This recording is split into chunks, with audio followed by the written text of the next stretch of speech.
One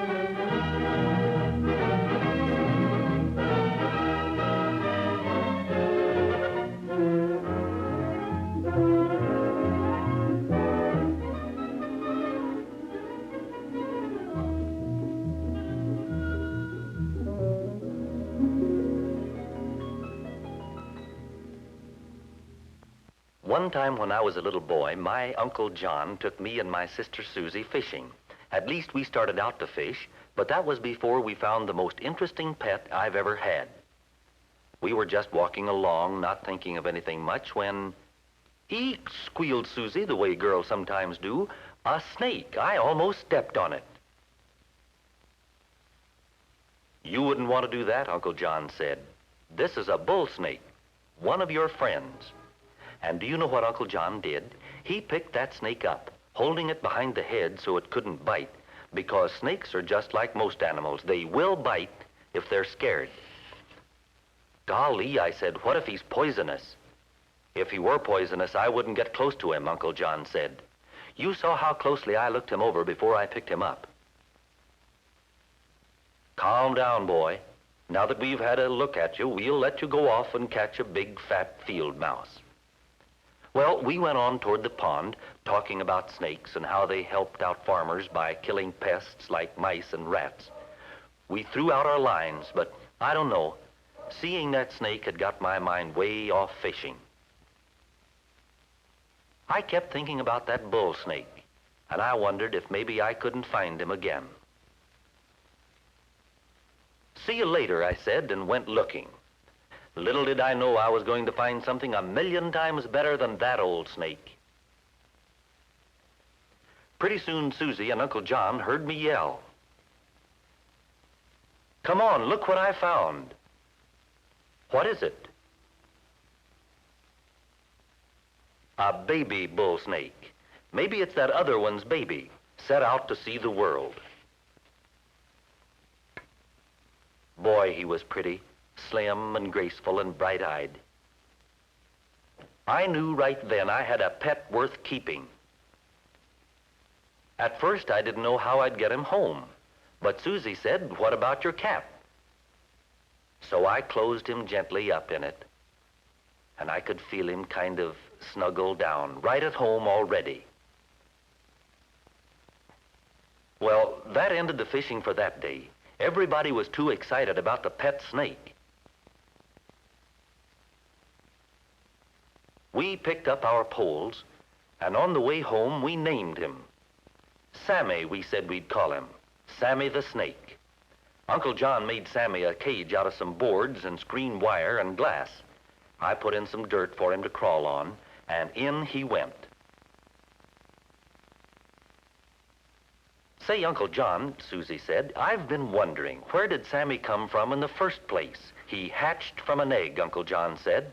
"His mother laid the eggs someplace where they would be safe, or maybe she buried them in the earth."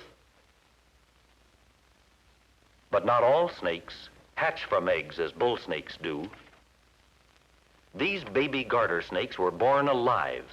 Rattlesnakes and water snakes are also born alive. "What are we going to feed Sammy?" I wanted to know. "He must be plenty hungry by now." "Don't take any lessons in table manners from Sammy or any other snake," Uncle John said. "Snakes swallow their food without chewing it. They can down an egg, shell and all. The egg is bigger around than the snake, but he has special jaws that stretch and stretch. Most American snakes eat mice, rats, and gophers, prairie dogs too, and other farm pests, while water snakes eat mostly frogs and fish. Some of the smaller snakes can make a good meal out of worms and caterpillars. Boy, it's something to watch a snake stretch his jaws round an egg and then squeeze it on down to his stomach. Snakes drink water too, just as other animals do. Susie and I never once forgot to feed Sammy. We knew we were lucky to have a chance to watch him grow. Another interesting thing we learned was what happens to a snake's skin when he grows. 3 or 4 times a year, his skin gets too little for him, so he sheds it by rubbing and wriggling through the dirt or against stones to get the old skin off. And there's his new right-sized skin underneath.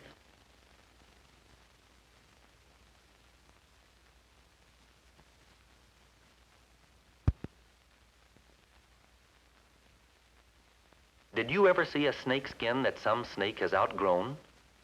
It's made up of scales held together by skin. Different kinds of snakes have different shapes and numbers of scales. Different snakes have different arrangements of scales, but all snakes shed their skin every so often. The more I learned from watching Sammy, the more I wanted to know about other kinds of snakes. So I talked Uncle John into taking us to the snake house at the zoo.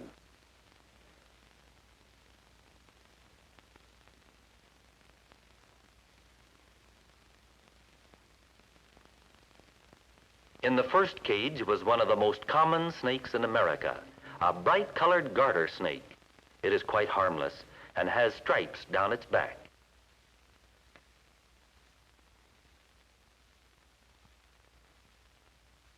The pine snake is a cousin of bull snakes like Sammy. It lives in the eastern United States, and it too is a friend of the farmer. It is not poisonous. A snake's tongue is a very sensitive organ, and we think he uses it to hear, taste, and smell. He flicks it out all the time, testing for signs of food or enemies nearby. The blue racer gets his name because he can crawl so fast. He eats many farm pests. He is not poisonous, but he can bite fiercely if he's cornered.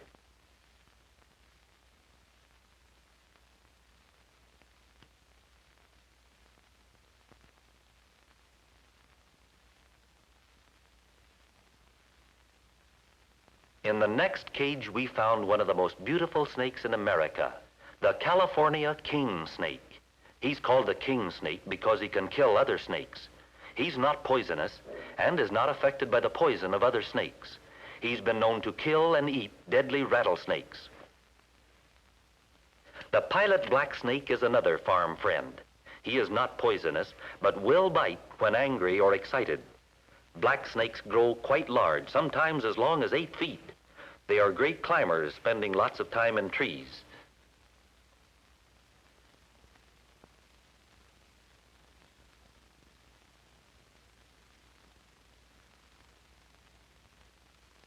Is there any way you can tell if a snake is poisonous just by looking at him? I asked. Usually, Uncle John told us, except for some water snakes, most North American harmless snakes have slender heads. The head is not much wider than the body. All but one of the American poisonous snakes have wedge-shaped heads. The base of the head is wider than the neck because the poison glands are in the base of the head. These poisonous snakes belong to the pit viper family. They have a small pit between the eye and the nostril.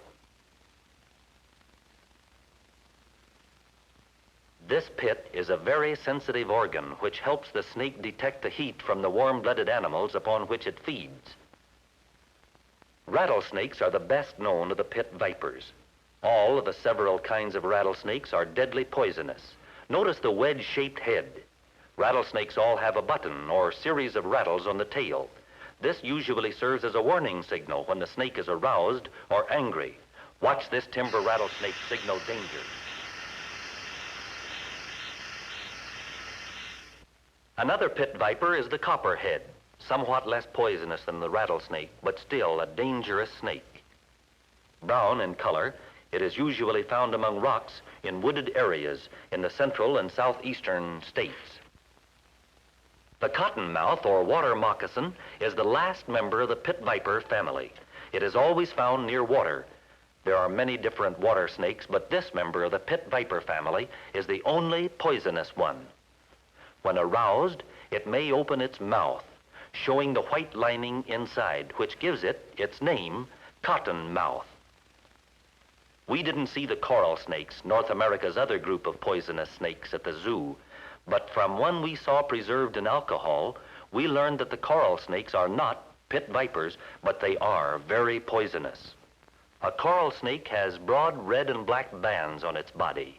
First a red band, then a black. These are separated by narrow bands of brilliant yellow. The milk snake, which is not poisonous, looks very much like the coral snake, but the bands of color are arranged differently. We learned a lot from that trip to the snake house and the zoo, but there was more we were soon to learn. Not long after that, Uncle John told us we should turn Sammy loose so he could hibernate for the winter. That was a new word. What do you mean, hibernate? Well, Uncle John said, snakes are cold-blooded animals. They have to spend the winter where it does not freeze. They do this by going underground, below the frost line. There they huddle together in caves, holes, or animal burrows and sleep through the winter. So we took Sammy out in the field. Uncle John had to be the one to let him go. I thought I'd be too sad losing him. But when I saw him streak out, happy and free, I knew it was right for him to be with his own kind. So long, Sammy. Have a nice winter nap.